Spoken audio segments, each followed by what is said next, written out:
안녕하세요. 캘리그라피스트 소라입니다. 반갑습니다. 네, 오늘은 저와 함께 캘리그라피스트라는 직업에 대해서 한번 알아볼 텐데요. 우선 캘리그라피스트란 무엇인가에 대해서 설명을 좀 드릴게요. 캘리그라피스트란 캘리그라피를 하는 아티스트라고 생각하시면 됩니다. 그러면 또 여기서 캘리그라피는 또 뭐예요? 이렇게 물어보시는 친구들이 있을 거예요. 캘리그라피는 글씨를 쓰는 건데 글씨를 아름답고 멋지게 꾸며서 쓰는 어떤 기술을 말합니다. 그러면 서예를 배운 친구들도 있겠죠. 그러면 이 서예와 뭐가 다른가? 서예는 정형화된 판본체나 아니면 궁서체 같은 글씨들을 조금 연습을 해서 멋지게 쓰는 것이라고 생각을 하신다면, 캘리그라피는 정형화된 글씨들도 쓰고 또 아름답게 다른 서체들을 꾸며서 쓰는 것을 캘리그라피라고 합니다. 그러면 캘리그라피스트는 어떤 일을 할까 궁금하실 텐데요. 캘리그라피스트는 글씨를 쓰는 직업이기 때문에 여러분들 길거리 걸어 다니다 보면 간판 많이 보실 거예요. 간판에 예전에는 서체를 정해져 있는 서체들을 이용해서 캘리그라피가 아닌 간판들이 많이 있었을 텐데, 요즘은 캘리그라피로 글씨를 많이 써서 간판을 만듭니다. 그리고 여러분들이 자주 즐겨 먹는 어떤 과자라든지 음료, 그리고 입는 옷, 그리고 신발, 화장품, 문구류 이런 것들에서 또 캘리그라피가 들어가는 걸 볼 수 있는데요. 이 상품들의 어떤 이름을 캘리그라피로 만들기도 하고, 그리고 이 상품들을 제작하는 회사 로고를 캘리그라피로 만들기도 합니다. 다양하게 캘리그라피가 사용되는데, 여러분들 TV 키면 뭘 보실 수 있죠? 드라마나 영화들 보실 수 있죠. 거기에서 보면 메인에 어떤 타이틀이 나오는데, 도깨비나 뭐 이런 드라마 타이틀로도 캘리그라피가 많이 사용되고 있습니다. 그리고 책을 읽을 때 책 표지의 제목으로도 사용되고, 글의 헤드라인 부분에서도 캘리그라피가 사용됩니다. 이처럼 다양한 분야에서 캘리그라피가 많이 사용되기 때문에 캘리그라피스트라는 직업이 굉장히 다양한 일을 할 수 있죠. 그리고 이것 외에도 다른 일들을 또 하실 수 있는데요. 캘리그라피라는 작품을 만들어서 다양하게 만들고 이것들을 전시를 해서 작품 자체를 판매하는 일도 하실 수 있습니다. 또는 상품을 만들어서 판매를 하실 수도 있는데, 상품은 어떤 것들이 있느냐, 우리가 두 번째 시간에 배워볼 그 캘리그라피 양초 있죠. 이것들을 선물용으로 패키지를 만들어서 포장을 잘해서 예쁘게 만들어서 판매를 할 수 있는 그런 일도 할 수 있고, 그리고 이런 재료 외에도 부채나 아니면 뭐 물병, 뭐 다양하게 도서 책이나 뭐 이런 것들에 접목을 시켜서 캘리그라피를 넣어서 만드는 상품을 개발하고 그것을 판매하실 수도 있습니다. 그리고 또 어떤 일을 하실 수 있냐면, 캘리그라피 강사로도 활동을 하실 수가 있어요. 캘리그라피 강사로 활동하실 때는 요즘 같은 이런 시기에, 조금 어렵고 힘든 시기에 사람들이 힐링이 되는 어떤 취미 생활이라든지 아니면 자기 개발을 하고 싶어 해요. 그래서 캘리그라피를 쓰면 좋은 문구들을 많이 글씨로 써보실 수 있기 때문에 캘리그라피를 배우고 싶은 친구들이 많고, 또 많은 분들이 캘리그라피 수업을 듣고 싶어 하십니다. 그래서 강사로도 이렇게 활동을 하실 수 있는 겁니다. 이처럼 다양한 분야에서 다양하게 캘리그라피를 활용하는 직업이 바로 캘리그라피스트라고 할 수 있습니다. 우선 저는 캘리그라피를 어떻게 해서 이 캘리그라피스트라는 직업을 선택하게 되었냐면, 예전에는 제가 미술을 전공을 했어요. 그래서 미술 관련된 일들을 굉장히 많이 했습니다. 디자인을 하기도 했고요. 그리고 가장 많이 했던 것이 이 미술 강사였는데요. 미술 강사를 하면서 미술 관련된 일들을 많이 했죠. 그리고 수업도 했고, 그런데 제가 다니는 회사에서 캘리그라피 선생님을 또 필요로 하셨어요. 그래서 미술을 했으니까 원래, 그리고 어렸을 때부터 글씨 쓰는 걸 좋아했고, 그리고 편지 쓰는 거라든지 아니면 노트 필기 이런 것들을 굉장히 좋아했습니다. 그래서 이런 것들을 손글씨로 멋지게 좀 표현을 해보면 참 좋겠다 생각이 들어서 캘리그라피를 배우게 되었고, 캘리그라피를 배우다 보니 아까 말씀드린 것처럼 굉장히 좋은 문구들을 많이 알게 되었어요. 그래서 힘든 순간순간들의 그런 좋은 문구들을 써보면서 힘을 얻었고, 그리고 스트레스가 해소되는 그런 경험을 했습니다.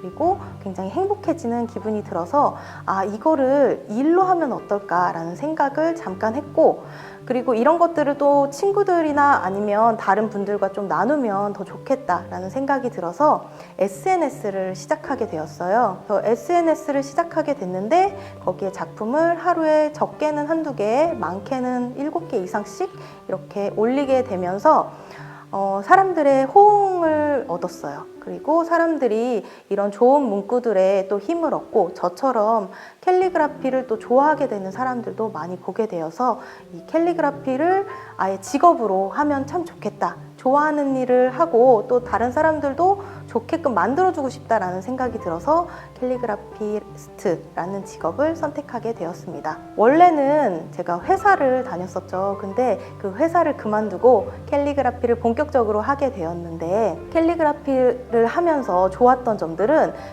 시간을 이제 아무 시간에나 편안하게 제 맘대로 글씨 쓰는 작업을 할 수 있고, 이것들을 다양한 분야와 접목을 시켜서 또 이익을 창출할 수 있다라는 점이 굉장히 좋았습니다. 네, 캘리그라피스트라는 직업을 갖기 위해서는 우리가 우선은 캘리그라피를 배워야 되겠죠. 배우신 후에 캘리그라피를 하루에 적어도 30분에서 1시간 정도는 꾸준히 연습을 해주시는 게 좋습니다. 그리고 캘리그라피를 하면서 그림 연습도 같이 해주시면 좋은데요. 캘리그라피와 어울리는 그림을 그리게 되면 더 멋진 작품을 완성하실 수 있기 때문입니다. 그리고 다양한 재료들을 또 탐구하는 그런 시간들도 가져야 되고요. 만약에 내가 캘리그라피스트로서 활동을 하고 싶다라는 생각을 하시게 된 후부터는 나 자신, 캘리그라피스트를 어떻게 홍보를 할 것인가 하는 방법들도 연구를 해보셔야 합니다. 저 같은 경우에는 이 SNS나 다양한 매체들을 이용해서 저를 홍보를 하고 있는데요. 이런 매체들을 홍보할 때 중요한 것들이 일러스트나 포토샵 같은 것들을 또 배우면 도움이 되더라고요. 그리고 사진 찍는 기술을 또 배우시면 굉장한 도움이 됩니다. 이런 것들을 잘 알릴 수 있는, 나를 잘 알릴 수 있는 그런 다양한 것들을 체험하고 배우셔서 캘리그라피스트를 해보시면 좋을 것 같습니다. 캘리그라피스트라는 직업에 대한 흥미와 적성에 대해서 얘기를 해드릴게요. 다양한 흥미를 가지신 분들 많이 계실 텐데, 특히 손으로 뭔가를 만들고 손으로 하는 것들을 좋아하시는 분들이 계세요. 이런 분들이 캘리그라피스트라는 직업을 가지면 굉장히 좋습니다. 그리고 어려서부터 나는 글씨 쓰는 게 너무 좋았어요. 저처럼 그런 분들도 계시겠지만 그렇지 않고 글씨 쓰는 건 좋아하는데 저는 굉장히 악필이에요 하시는 분들도 계실 거예요. 그런데 이런 분들도 걱정 없이 이 직업에 도전을 해보실 수가 있는 게, 선천적으로 잘하시는 분들은 조금 더 빠르게 캘리그라피스트가 되실 수 있지만, 못하시는 분들도 노력과 연습을 통해서 연습을 꾸준히 하신다면 캘리그라피스트가 충분히 되실 수 있습니다. 그리고 이 캘리그라피스트라는 직업은 신기한 직업이에요. 왜냐하면 문과, 이과, 그리고 예체능을 아우르는 직업이라고 할 수 있습니다. 왜냐하면 처음부터 글을 지어서 글씨를 쓰지는 않지만 글을 짓는 능력을 이제 나중에는 갖게 돼요. 왜냐하면 글들에는 그 저작권이라는 게 있습니다. 그래서 아무 글이나 내 마음대로 작품을 만들면 안 돼요. 그렇기 때문에 나중에는 나만의 어떤 글을 쓰고, 그리고 이 글을 쓰면서 내 글씨를 멋지게 표현하는 것, 그리고 이 표현하는 방법에 있어서 어떤 균일함이라든지 전체적인 작고 크고 한 이런 글씨들을 어떤 같은 공간에 균일하게 배열하는 것이 이과적인 어떤 특성이 있다라고 보실 수 있고요. 그리고 예체능의 그런 특성이 있는 것은 이 전체적인 것들을 아우르면서 아름답게 꾸민다라는 게 미술 관련된 예체능의 특성을 가지고 있어서 이 세 가지 장르를 다 아우르는 직업이라고 말씀드릴 수 있습니다. 캘리그라피스트라는 직업의 특성에 대해서 알아보도록 할게요. 이 캘리그라피스트라는 직업은 가장 좋은 점이 에 상관없이 일을 할 수 있다는 점입니다. 친구들처럼 이렇게 어린 친구들이나 아니면 나이를 이제 성년이 돼서도 할 수 있고, 여자분들 결혼을 하고 출산을 하고 난 이후에 아이를 돌보기 위해서 시간이 많이 필요하잖아요. 이런 분들도 시간들을 어느 한정적으로만 쓸 수 있는데, 이런 분들은 일을 구하기가 굉장히 어렵습니다.